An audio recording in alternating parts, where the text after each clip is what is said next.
Hey guys, so today I am doing my top 14 books of 2014, and I'm not going to do this list in any particular order because I suck at putting things in order of like favorites and stuff because I just love them all. Also, there are more than 14 books on this list because some of them I'm counting as like series as one, but I will tell you which book of that series is my favorite. So yeah, let's just get started. Alright, so the first book or books that I'm going to be talking about are Anna and the French Kiss, Lola and the Boy Next Door, and Isla and the Happily Ever After. I thoroughly enjoyed all three of these books. If I was only going to put one on this list, it would be definitely Anna though. Anna and the French Kiss was one of the best books that I read this year. It's one of my very high up there with top favorite books of all time.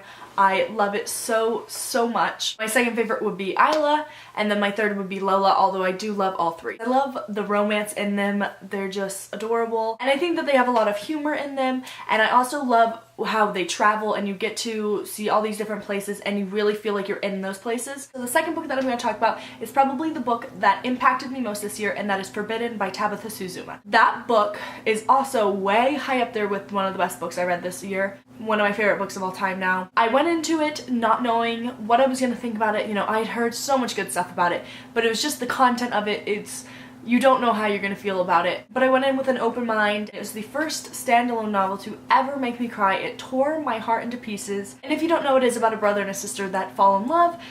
So I know it's definitely not for everyone. And it's not something that's like, yes, incest is okay. It's not like that at all. It's just really interesting to see where they're coming from and why they feel this way. And it is just a really beautiful story. Alright, so the third one I'm going to be talking about is a series. Part of the first book of the series was read in 2013. I finished the first book in the series on January 1st, and that is The Infernal Devices by Cassandra Clare. I loved this frickin' series. Clockwork Princess was definitely my favorite out of the series, and that might be my favorite book of this year that I read.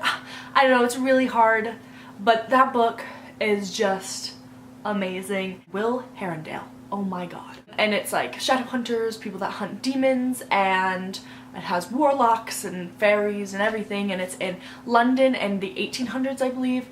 And it's just really fun. The fourth book I'm going to be talking about is City of Heavenly Fire, which is the last book in the Mortal Instruments series. Also, this book was so good.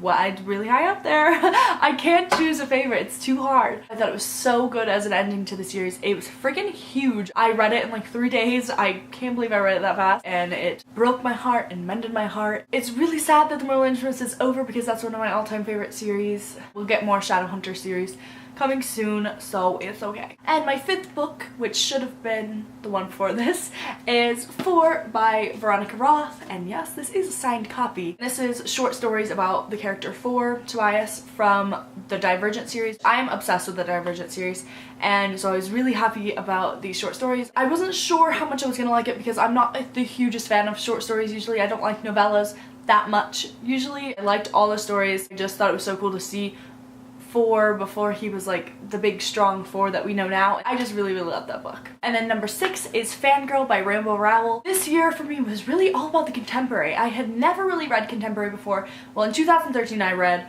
The Fault in Our Stars, and I think that was the first contemporary I ever read, and it's still one of my favorites. It's quickly become one of my favorite genres. The thing that I love about this one is that it's really light. I love the characters. I love Levi, he's so sweet, and I love Kath because she's me. Like, we're so alike, and I just really relate to her, so I loved that. I love the writing. I think Rainbow Rowell is incredible. The way she writes is so real. I just really love Rainbow Rowell. I think she's amazing. The 7th book is Ignite Me by Tahana Mafi, and I'm not including the rest of the books in this because I really didn't enjoy the first 2 books very much. The first one, I really didn't like it. The second one was okay, still didn't really like it that much, but the third one I absolutely loved. I think that the reasoning behind the fact that I liked the third one, not the other 2, is because of Warner, because we see a lot more of Warner in the third one, and I just find his character extremely interesting, and I really like him. And then also the character development of Juliet, because I found her so annoying in the first 2 books. The 8th book is Cress by Marissa Meyer, and I'm also not including the rest of the series, although I probably should because I did really enjoy the series, but just Cress really stood out to me. I don't know why I liked Cress more.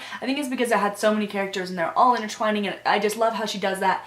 And I loved Cress as well. I just loved her character, and I also loved Carswell Thorne, and I can't wait for the next one. The 9th book that I'm going to be talking about is Eleanor and Park by Rainbow Rowell. Yes, I did just talk about Rainbow Rowell, but I'm going to talk about her again because I loved this book. I didn't like it as much as Fangirl, but I still really liked it. Like that this one isn't as just like happy and fluffy. It is really, really cute, but I think it's also a little bit more sad. And I loved that they're not like your typical characters in books. I think they have a beautiful love story, but I want more. The 10th book that I'm going to be talking about is Delirium by Lauren Oliver. This is a book that I've wanted to read for so long. I'm reading the second book right now, which is kind of confusing me. I love the concept of this book. It is a dystopian in a world where love is considered a disease because you don't like think in your right mind and all this stuff, and so they get cured where they can't feel love anymore. And there's Lena, who's the main character, who has believed this her whole life, but then she meets this boy and obviously her beliefs completely change. I just really like this book. The 11th book that I'm going to be talking about is California by Caitlin Danielle Kane, and this book was written by my best friend Caitlin. I'm not just saying that this book is one of my favorites of this year because she's my best friend and I love her and I'll support whatever she does. No, honestly, this book is one of my favorites of this entire year. I loved it so much. This is about a girl named California who has the power to control people, to do whatever she says. She doesn't know she has the power yet, and it's kind of her discovering her power and like taking hold of it. And it also has love story in it, and it has like family and all this stuff, and it has a really cool world. And I love this book, and I definitely think you should go check it out. Number 12 is If I Stay and Where She Went. I really liked these books. I do prefer Where She Went to If I Stay, but I really like both of them. And If I Stay, I really liked the whole family point of view from it because she had an awesome family, and I just love that it was really driven by the family love. It also had, you know, a huge part of it was the love story, but it was really, really driven by that family love, which I think is awesome because I don't think we see enough of that. And then Where She Went, I don't know why I liked it more, I just found it more entertaining, but this one's definitely more of like the relationship perspective, and it's from Adam's point of view, and I just really liked both of these books. I thought they're really good. The 13th book is the only book on this list that isn't YA, and that is Gone Girl by Gillian Flynn. It intrigued me because everyone's saying it's about a girl being kidnapped, which really interests me but also terrifies me because that's my biggest fear, is being kidnapped. It's just so good. There's twists and there's turns, and it's just, I love it. And then the last and final book is Paper Towns by John Green. I really enjoyed this book. I don't like it as much as The Fault in Our Stars, but I enjoy it way more than Looking for Alaska. I did enjoy the first half a lot more than I enjoyed the second half in Paper Towns. I just think John Green's an incredible writer. So those are my top 14 books of 2014. Leave me a comment below and tell me some of the books that you really liked this year. And yeah, I'll see you in my next video. Bye! Island the Happy Lake. And Island the Happy Lake.